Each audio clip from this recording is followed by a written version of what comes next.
2023년 새해를 이제 우리들에게 허락하셨나이다. 우리들 삶의 정황 가운데 왜 이 새해가 밝을 수밖에 없었는지 하나님 믿음으로 이 사실을 해석하며 하나님의 마음이 어디에 있는지 거기에 집중할 수 있도록 인도하여 주옵소서. 이 세상은 우리를 넘어뜨리기 위해서 우리의 생각을 혼란스럽게 하고 우리의 믿음을 흐리게 하는 그런 가운데 있습니다. 하나님, 그러나 우리는 온 세상을 이기는 믿음을 가진 자들이요 하나님 주시는 새 힘으로 2023년만큼은 우리 하나님 앞에 승리로 영광을 돌리는 우리 화평교회 모든 식구들 다 될 수 있도록 인도하여 주옵소서. 감사하고 예수님의 이름으로 기도드립니다. 아멘. 오늘 우리들에게 주시는 하나님의 말씀은 사도행전 11장 1절부터 18절까지 있는 말씀입니다. 사도행전 11장 1절부터 18절까지 있는 말씀.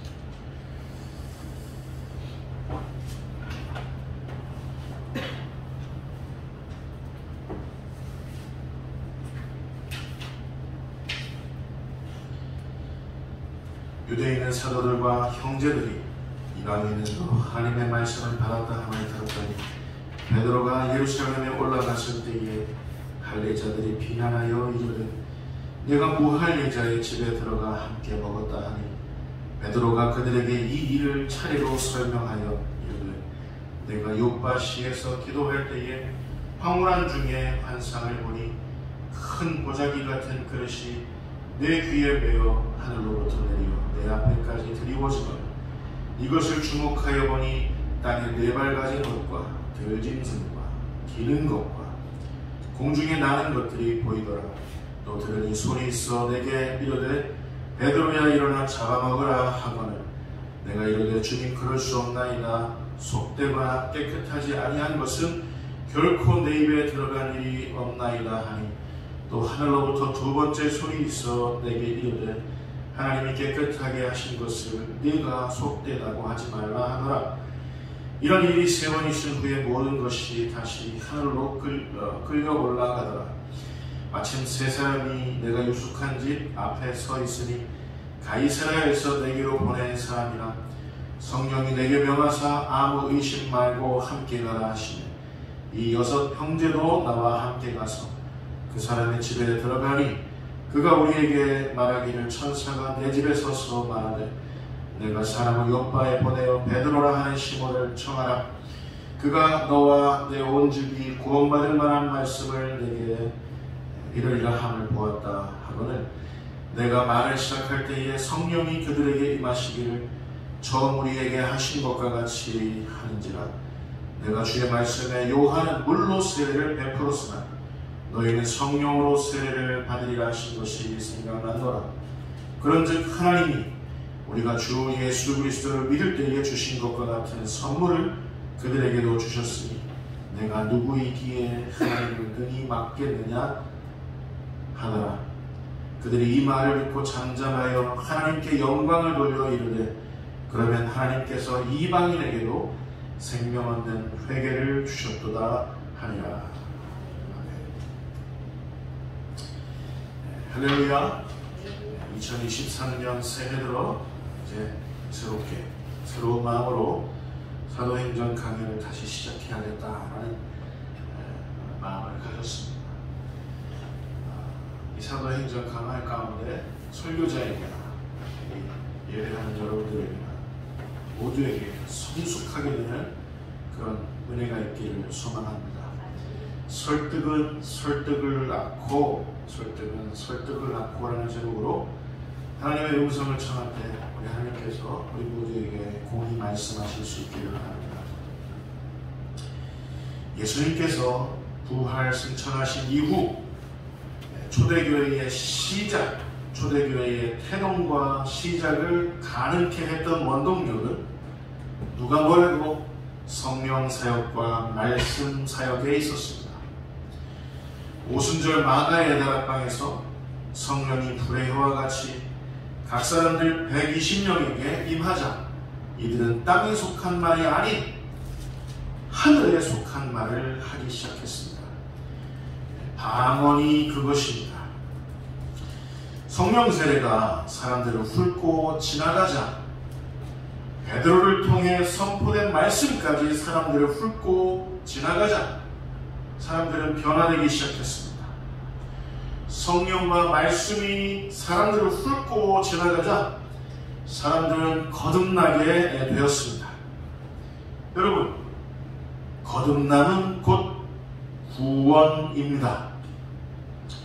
성령과 말씀이 사람들을 훑고 지나갈 때 교회는 태동하게 되며 교회는 시작됩니다. 언제?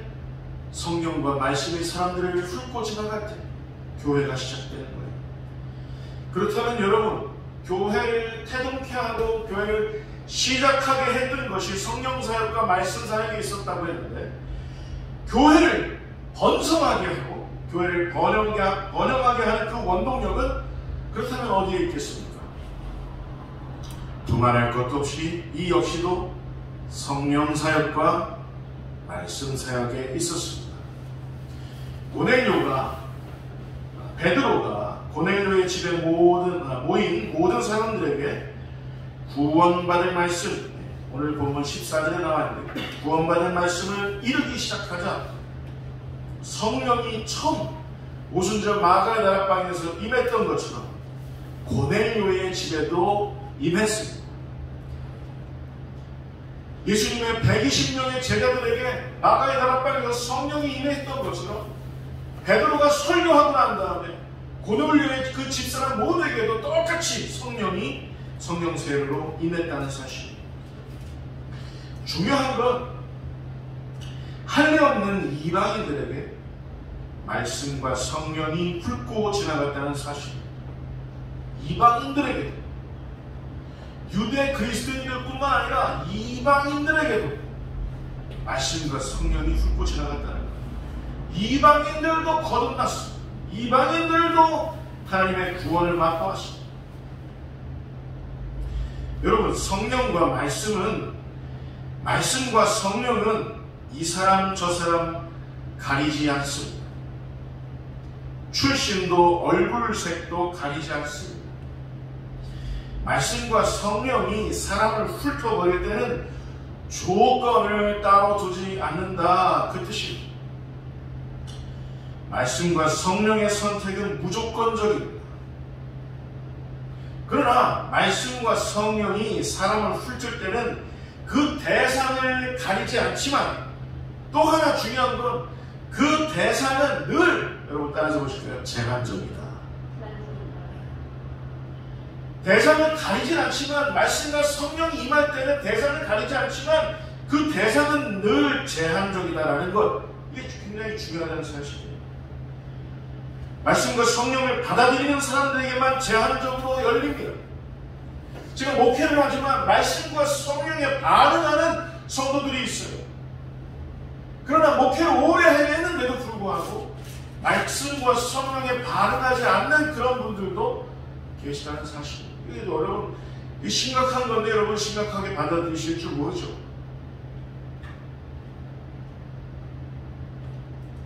여러분, 여기서 받는다, 받아들인다 라고 번역된 헬라어 데코마이의 뜻이 아주 의미 있습니다.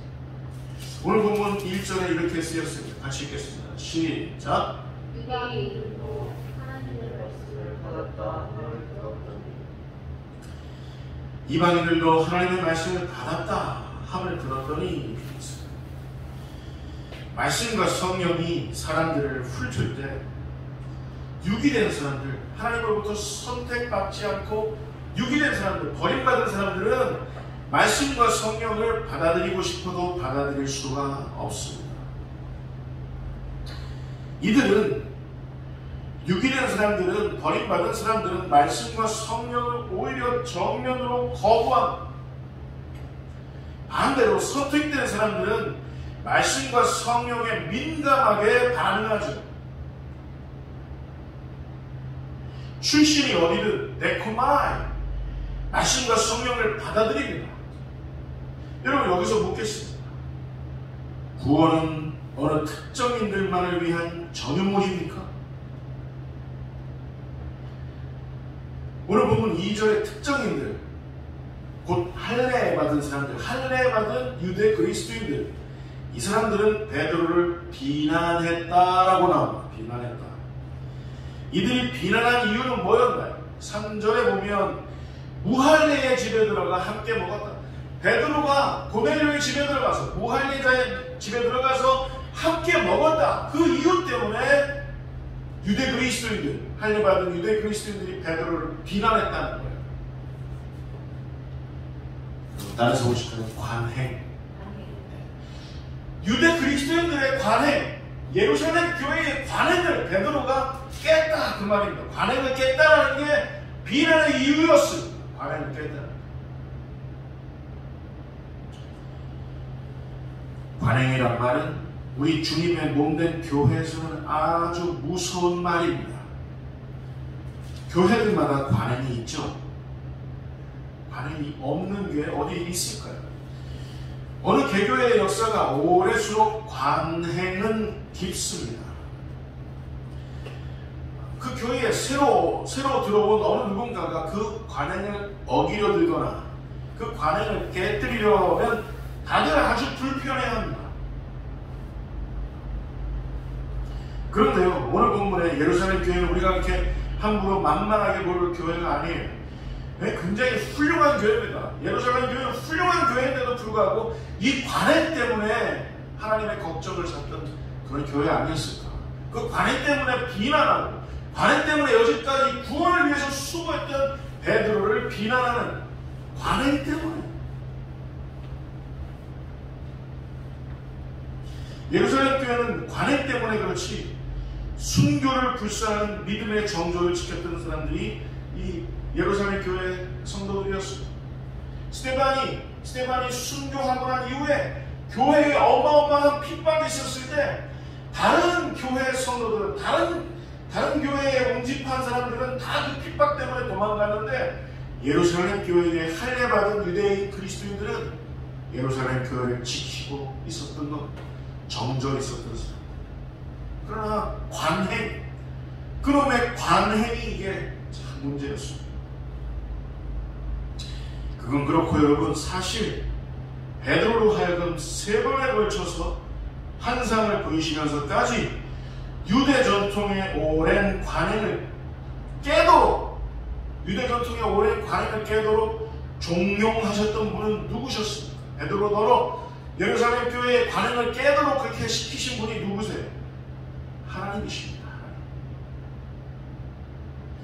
베드로는 유대인이며 할례 받은 사람입니다. 유대인이었기 때문에 속되고 깨끗하지 아니한 거, 그 먹으면 더러워지는 거, 그런 거 가까이 하지 않았습니다. 취하지도 않았습니다. 베드로는 그랬어요. 더러운 거 싫어했어요. 그런데 하나님은 베드로로 하여금 그 관행을 깨버리라 요청하신 거죠. 사도행전 10장 28절에 아무도 속되다 하거나 깨끗하지 않다 하지 마라. 저 사람은 속된 사람이야. 내가 가까이 할 수 없어. 저 사람은 깨끗하지 않은 사람이야. 내가 가까이 할 수 없어. 그렇게 하지 말라. 그 관행을 깨라. 이게 예수님이 하나님이 말씀하십니다. 무슨 말입니까? 베드로야, 유대 전통의 내 종교적인 관행을 내 앞에 두려고 하지 마. 너의 종교적인 관행 때문에 내가 이루려는 그 일보다 앞서두지 말아라. 네 종교적인 관행 때문에 말씀이 하시는 일보다, 성령이 하시는 일보다 더 앞에 두지 마라. 너의 관행을 더 중요하게 생각하지 마라. 내가 하는 일보다. 하나님 그렇게 말씀하시는 거죠. 오늘 본문에서 보면 관행에 젖어있던 이 유대 그리스도인들은 여기서 한 걸음 더 나아갔던 것 같습니다. 2절에 보면 비난하다 라고 받을 때는 헬라어 디아크리노, 비난하다 그렇게 번역이 됐는데, 이 디아크리노는 어떤 뜻이냐면 분리한다라는 거예요. 분리시킨다.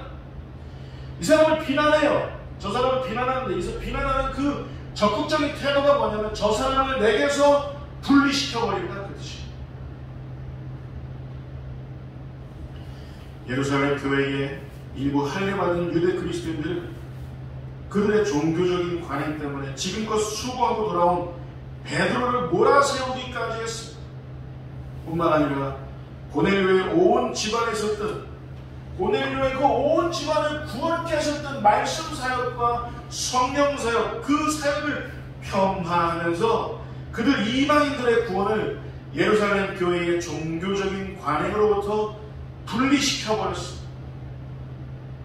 그런 일들이 있었어? 우리 예루살렘 교회와는 상관없는 일이야 라는 태도로 분리시켰다 그 말입니다. 비난했다는 말. 그런데요 여러분, 예루살렘 성도 몇몇이 이렇게 베드로를 비난하는 이유는 그들이 그렇게 좋아하는 그들 율법에도 온당치가 않습니다. 신명기 20장 16절 말씀 우리 같이 보겠습니다. 자, 시작. 그러므로 너희는 마음에 할례를 행하고 다시는 목을 곧게 하지 말라. 할례를 어디에 행하고? 마음에 행하고. 율법에도 나와 있어요. 모세의 율법에. 너희도 육신의 할례만 중요한 건 아니라 더 중요한 건 마음에 하는 할례다. 무슨 말입니까?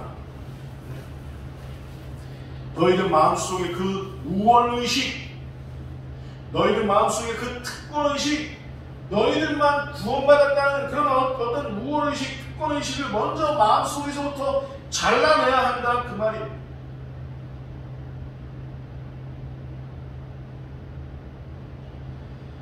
자기에게 할례의 표가 있다고 해서 목이 곧아서 그 표 없는 사람들을 업신여길 수는 없다 그 말입니다. 할례자들 사이에 그 관행 때문에 할례받은 사람들만 구원받을 수 있다라는 어떤 그런 생각, 그런 관행 때문에 목이 곧아서 이방인들을 꺼려하고 함께 식사하는 것도 그 자리도 멀리한다는 건 그건 말씀이 하시는 일, 성령이 하시는 일에 위배된다 그 말이. 너희들이 좋아하는 그 할례의 예에도 율법에도 어긋난다 그 말이. 마음의 할례를 해야지. 여러분, 교회는 본래부터 여러분 따라서 보시면 이질적인 사람들이 모인 곳, 나와 다른 사람들이 이질적인 사람들이 모인 곳입니다. 교회는 원래 생각이 달라요. 우리와는 역사관도, 세계관도, 가치관도, 정치색도 다 다릅니다. 학연도 다릅니다. 지연도 다릅니다. 혈연도 다릅니다. 모든 것들이 다 다른 사람들이 말씀과 성령에 의해서 기가 막힌 하모니를 이룬 곳이 바로 교회입니다. 원래 이 사람은 나와 생각이 같을 수가 없어요. 혈연도 다릅니다. 지연도 다릅니다. 다 달라요. 그런데 하나님께서 모이게 하셨기 때문에, 성령께서 모이게 하셨기 때문에 그 기가 막힌 하모니를 이루었다. 그것이 바로 교회다 그 말입니다. 여러분 생각해 보십시오. 예수님은 우리와 얼마나 이질적이셨습니까? 저는 하나님께서 저를 구하셨다는 게, 하나님과 내가 이렇게 이질적인데, 저는 우리 화평교회 성도들을 볼 때 하나님과 우리 성도들 이토록 이질적인데, 하나님을 예배하는 그 자리에 이토록 미온적으로 뜨뜻미지근하게 반응하는 이분들인데, 이토록 이질적인데 우리는, 하나님께서는 왜 우리를 당신 안에서 왜 우리를 구원으로 통합하시는지 알다가도 모르지. 알다가도. 예수님께는 죄가 없으셨고 우리는 죄로 뒤범벅이었잖아요. 예수님께는 회전하는 그림자도 없으셨는데 우리는 어둠에 완전히 잠식되어 있었잖아요. 예수님은 죄인들로부터 하늘만큼 땅만큼 어마어마하게 이질적인 분이셨으나 죄인들을 구원하시기 위해서 예수님은 직접 그 이질성을 초월하셨습니다. 우리를 구원하시기 위해서 그 이질적인 그 자리, 하나님이 실제로 사람이 되는 그 이질적인 그 자리를 마다하지 않으시고 사람의 몸을 입으시고 우리를 구원하시기 위해서 순전히 사람이 되셨다는 사실. 여러분, 그렇기 때문에 예루살렘 교회의 할례받은 그리스도인들이 베드로를 비난했던 일을, 베드로를 가지고 그들 특유의 그 어쭙지 않은 관행으로 이방인들을 분리시켰던 일은 참으로 어리석은 일이었습니다. 비난하고 분리시키고 관행 때문에 이방인들이 어떻게 성령을 받아? 이방인들이 어떻게 말씀을 받아? 어떻게 너는 베드로로서 이 예루살렘 교회의 책임자로서 어떻게 이방인들하고 같이 밥을 먹어? 이 관행 때문에 달갑지 않아 했습니다. 여러분, 우리는 어떻습니까? 우리는 혹여 달갑지 않다는 이유로, 나와 다르다는 이유로 우월의식, 특권의식에 빠져서 한 사람 한 사람을 분리시키고 있는 거 아닙니까? 여러분, 기억하십시오. 진정한 교회는, 참 교회는 이질적인 사람들을, 때로는 죄인들마저도 분리시키지 않습니다. 교회는 죄인들을 분리시키지 않고, 교회는 죄인들을 하나님의 은혜 안으로, 예수 그리스도의 그 보혈의 능력 안으로, 예수 그리스도의 그 피 묻은 복음으로 죄인들마저도 통합시키는 곳이 바로 교회인 줄 여러분 믿으시기 바랍니다. 저도 이 버릇을 자꾸 못 고쳐. 어떻게 왜 좀 하나님의 마음으로, 우리 주 예수 그리스도의 심장으로 더 통합시킬 수 있었는데, 그런 생각을 할 때마다 죄책감이 참 아프다니. 2023년만큼 우리 화평교회 안에서 더욱더 많은 이들이 하나님의 그 사랑과 은혜 안으로, 복음 안으로, 예수 그리스도의 보혈 안으로 더욱더 많은 이들이 통합되는 그런 일들이 일어나기를 저는 개인적으로 그렇게 소망하는 바입니다. 교회는 분리시키지 않습니다. 교회는 화평하며 통합시킬 뿐입니다. 에베소서 2장 20절부터 22절까지의 말씀을 보겠습니다. 같이 읽겠습니다. 시작. 너희는 사도들과 선지자들의 터 위에 세우심을 입은 자 그리스도 예수께서 제 모퉁이 돌이 되셨느니라. 그 안에서 건물마다 서로 연결하여 주 안에서 성전이 되어가고, 너희도 성령 안에서 하나님이 거하실 초소가 되기 위하여 그리스도 예수 안에서 함께 지어져 가니라. 여러분, 교회의 핵심 가치가 뭐라고 생각합니까? 교회의 핵심 가치, 교회를 교회 되게 하는 것, 교회의 핵심 가치, 저는 이렇게 생각합니다. 서로 연결되어져서 하나님의 성전으로 통합되어져 간다는 게 교회의 핵심 가치다, 그 말입니다. 내가 좀 어려워요. 마음이 어렵고 하나님을 믿는 것 자체도 너무 힘든 일입니다. 하나님을 이해하는, 하나님이 하시는 그 일에 대해서 헤아리고 반응하고 믿음으로 갈무리하고 주님을 따르는 힘든 일입니다. 그러나 서로 연결되어서 믿음이 있는 사람들, 믿음이 연약한 사람들과 서로 연결되어서, 믿음이 연약한 사람들은 믿음 있는 사람들과 서로 연결되어서 하나님이 거하실 만한 성전으로 새롭게 통합되는 곳, 저는 우리 화평교회가 그렇게 되었으면 좋겠습니다. 달갑지 않아도, 나와 달라도 서로 연결되어서 통합되는 곳, 우월의식 없이, 특권의식 없이 서로 연결되어서 통합되는 곳, 우리 화평교회가 그렇게 되어야 할 줄 믿습니다. 중요한 건요, 오늘 본문에서 중요한 건 이거예요. 하나님께서 예루살렘 교회를, 우리 주 예수 그리스도를 머리로 하는, 눈에 보이지 않지만 범우주적인 그런 예수 그리스도를 머리로 하는 그 교회로 통합시키시기 위해서 하나님께서 그들의 모두를 한 성전으로 통합시키기 위해서 하나님께서 누구를 설득시키셨느냐가 이게 중요합니다. 누구를 설득하셨느냐, 또한 그 설득되는 사람은 또 누구를 설득시켰느냐, 이게 중요합니다. 하나님께서 누구를 설득시켰냐, 그 설득된 그 사람은 그 설득시켰느냐, 이게 굉장히 중요하다 그 말입니다. 하나님은 고넬료와 그 집 사람들 모두를 구원하시기 위해서 3번에 걸쳐서 환상을 보이시면서까지 가장 먼저 베드로를 설득시켰습니다. 주님, 제가 이 더러운 짐승들은 먹을 수가 없습니다. 거절. 주님, 이 깨끗하지 못한 짐승들은 제가 먹은 일이 없습니다. 이런 일이 3번이 있었는데 내가 너에게 고넬료에게 보내니 더럽다 생각하지 말고, 속되다 생각하지 말고, 깨끗하지 못하다 생각하지 말고, 하나님은 베드로를 말씀으로 설득시키셨고 베드로는 설득되었습니다. 그리고 가이사랴로 갔습니다. 말씀을 증거하기 시작했습니다. 그 말씀은 오늘 본문 14절대로 고넬료의 집사람 모두를 구원하기에 충분한 말씀이었습니다.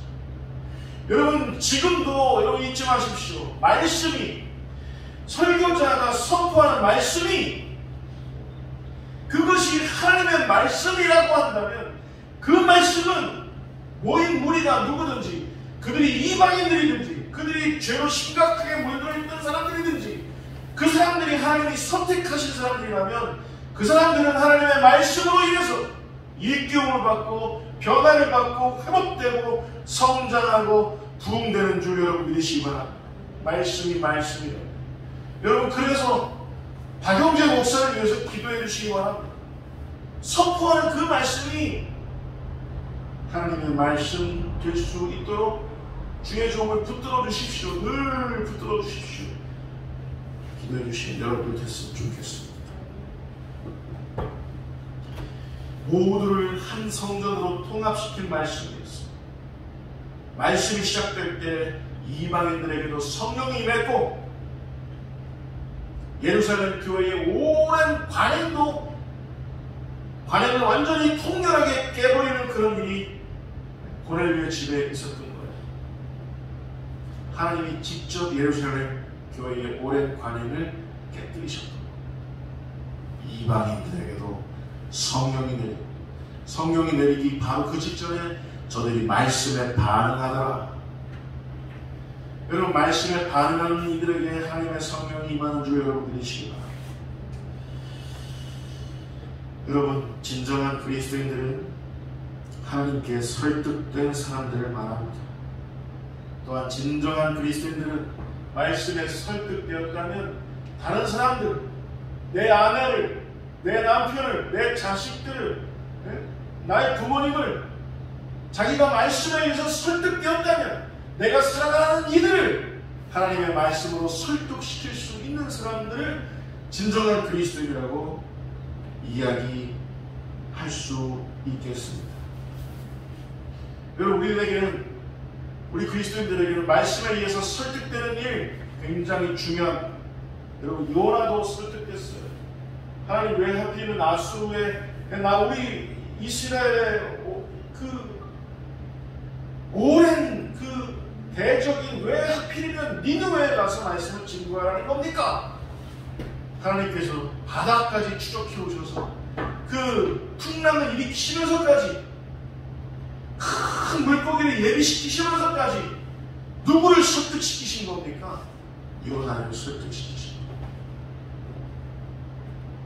베드로도 설득시키신 거 아닙니까? 더러운 거 안 먹습니다. 깨끗하지 않은 거 뭐 안 먹습니다. 그러나 설득돼서 고넬료의 집에 말씀을 증거했다는 사실. 베드로는 여러분 결국 예루살렘 교회 전체를 설득시키기에 이르렀습니다. 여러분 따라서 보실까요? 하나님이 다 하셨습니다. 하나님이 다 했습니다. 베드로를 설득시키셨고 설득된 베드로는 말씀을 증거했을 뿐인데 성령 사역과 말씀의 사역이 이방인들을 구원하는 사역이 설득된 베드로를 통해서 일어났습니다. 그리고 예루살렘 교회의 오랜 관행까지도 베드로를 통해서 설득된 베드로를 통해서 그 오랜 관행까지도 깨지기에 이르렀습니다. 여러분 결론입니다. 하나님이 설득하신 사람은 결국 하나님의 말씀으로 이웃들을 설득하기 마련입니다. 목사님 저는 어려요. 저는 제 아버지 설득하는 게 너무 어렵습니다. 아니요. 여러분에게는 하나님의 말씀이 임해 있지 않습니다. 설득하려 시도 한번 해보시고, 나의 어머니 너무 완고하세요. 나의 어머니 너무 늦으신 것 같아요. 설득해 보시기 바랍니다. 하나님의 말씀으로. 하나님이 하실 줄 믿습니다. 여러분 아멘 하실 수 있을까요? 여러분 사람이 지혜롭다는 건 말씀에 의해서 금방금방 설득된다는 거예요. 자기가 알량한 지식 때문에, 알량한 노하우 때문에 말씀을, 그렇게 어딨어 요즘에. 그렇게 말하면 지혜로울 것 같죠. 아무리 지혜로워 보이는 사람이라고 할지라도, 아무리 학벌이 많은 사람이라고 할지라도, 아무리 많은 사람들이 박수하고 추앙하는 사람이라고 할지라도, 하나님의 말씀에 의해서 설득되지 않은 사람이라면 그 사람은 많이 알아 어리석은 사람에 불과하다는 사실입니다. 말씀에 설득되어서 지혜로운 인생을 살아가실 수 있기를 바랍니다. 누가 교회를 통합시키기 위해서, 어느 누군가가 내 가정을 통합시키기 위해서, 교회를, 가정을 서로 연결시키기 위해서 옳은 말을, 말씀을 근거로 하는 말을 하기 시작하면 여러분 설득될 줄도 알아야 합니다. 이게 믿음이에요. 베드로를 설득시키신 우리 하나님이 베드로를 통해서 할례받은 유대인들, 할례받은 유대 그리스도인들도 설득시키신 것. 여러분 아모스서 3장 7절 말씀 같이 읽겠습니다. 제가 읽어드리겠습니다. 주 여호와께서는 자기의 비밀을 그 종 선지자들에게 보이지 아니하시고는 결코 행하심이 없으리라. 이게 무슨 말입니까? 하나님께서는 당신의 일을 행하실 때 당신의 종들을 먼저 당신의 말씀으로 설득시키신 후에, 보이신 후에 당신의 일을 행하신다라는 그 사실. 모세도 설득되었어야 했습니다. 이스라엘을 출애굽시키기 전에, 주님 저는 말에 능가하지 못하는 사람이다. 말할 줄 모릅니다. 내가 아론을 붙이겠노라. 계속해서 설득했어요. 내 백성을 보내라라고 나의 말을 증언하라는 얘기예요. 설득돼서 나섰더니 하나님 일하시기 시작했던 겁니다.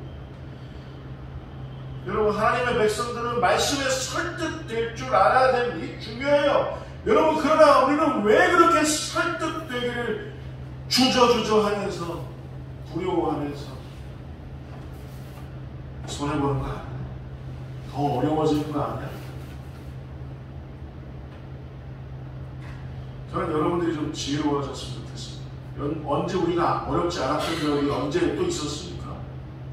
한번 해봤으면 좋겠어요. 믿음으로. 하나님이 이렇게 설득하시는데 좀 해봤으면 좋겠습니다. 해보는 신용이라도 했으면 좋겠습니다. 하고 나서 목사님 안 되는데요 라고 하죠. 이렇게 뭐라도 좀 해봤으면 좋겠습니다. 뭐라도. 여러분 왜요? 화평교회의 믿음은 우리들이 교회로서 주님 앞에 보여야 할 그 믿음은 교회에 작고 크고 그거 관여없이 왜 이렇게 흩어져 있는 건지 모르겠습니다.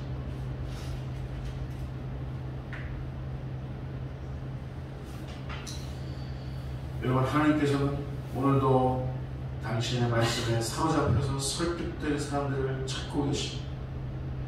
또한 하나님께서는 무기보다서 자기 종교적인 관행에 사로잡혀 이웃들을 비난하면서 분리시키며 살아가는 어리석은 자들을 위해 저들을 한 교회로 통합시키기 위해서, 저들을 한 교회로 서로 연결시키기 위해서 베드로처럼 저들을 온전히 설득해 할 사람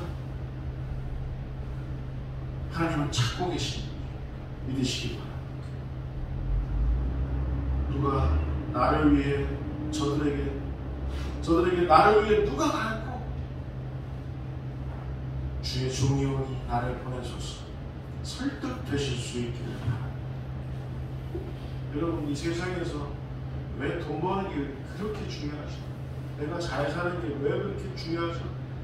내가 왜 좀 가난하게 살면 왜 그건 안 되는 거죠? 내가 좀 불편하게 살면 왜 안 되는 거죠?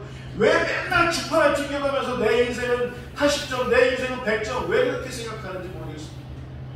주님 앞에 깊숙이 헌신하며 주님의 말씀에 설득되실 수 있기를 바랍니다. 하나님 앞에 설득된 인생은 하나님께서 책임지시고 더 좋은 것으로, 더 기름진 것으로 함께 하실 줄 믿습니다. 여러분, 우리는 과연 설득된 사람들입니까? 우리는 과연 우리를 비난하는 사람들까지, 우리를 분리시키려는 그런 사람들까지 우리는 과연 설득시킬 수 있는 사람들입니까? 설득을 맞습니다. 할렐루야. 기도하겠습니다. 하나님 아버지, 2023년 화평교회 첫 예배입니다.